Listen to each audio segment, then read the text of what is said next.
माझ्या किचन चॅनलवरती आपलं सगळ्यांचं खूप खूप स्वागत। तर आपण रक्षाबंधन निमित्त आपण करणार आहे पायनॅपल राईस करणार आहे। खूप छान असं होतो। तर याआधी पण चॅनलवरती आपण कोकोनट राईस बनवला होता, तर तुम्ही नक्की जाऊन चॅनलला भेट द्या।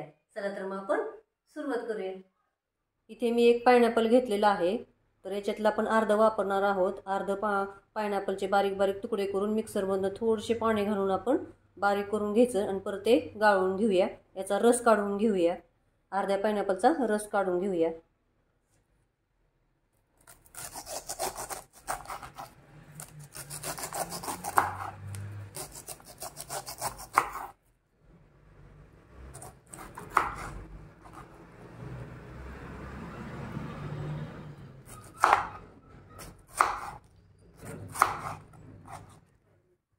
तर आपण एका भांड्यात आपण 2 चमचे तूप घेणार आहोत।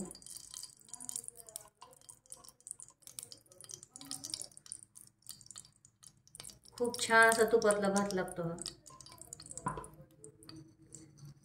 इथे दालचिनीचा तुकडा घेतलाय, 2 हिरवी वेलची, 5 लवंग आणि 5 मिरे घेतलेले आहेत।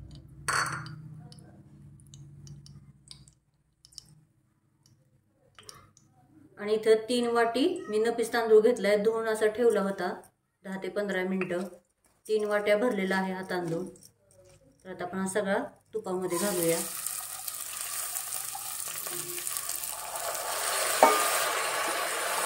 एकीकडे पाणी गरम करायला ठेवलेलं आहे, मी 4 वाटे पाणी गरम करायला ठेवलेलं आहे।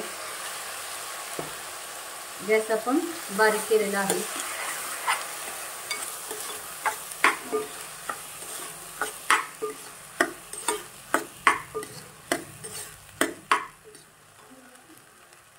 आणि 4 वाट्या पायनॅपल रस निघलेला आहे, तर आता आपण पायनॅपल रस घालूया।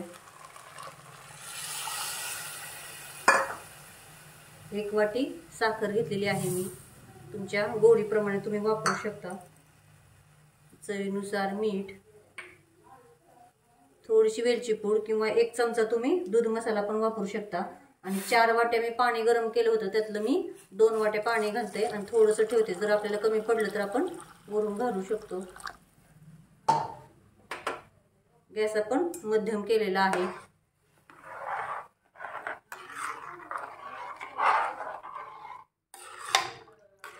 इसेन्स टाकण्याची आवश्यकता नाही अजिबात, एकदम ओरिजिनल असा आपण रसामधला रसरशीत असा कणाय पायनॅपल राईस करणार आहोत। तर आता आपण मध्यम गॅसवरती शिजून घेऊया आणि पाणी सगळं कमी झालं की आपण झाकण टाकून परत 5 ते 10 मिनिटं शिजून घेणार आहोत। तर थोडेसे आपण पायनॅपलचे पण तुकडे टाकूया।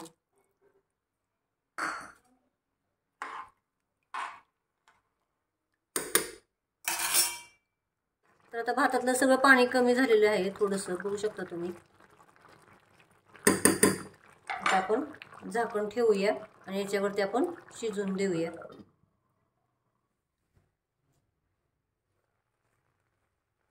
छान असं आपला आता पायनॅपल राईस झालाय, तुम्ही बघू शकता, मस्त एकदम मोकळा। आता आपण काढून घेऊया।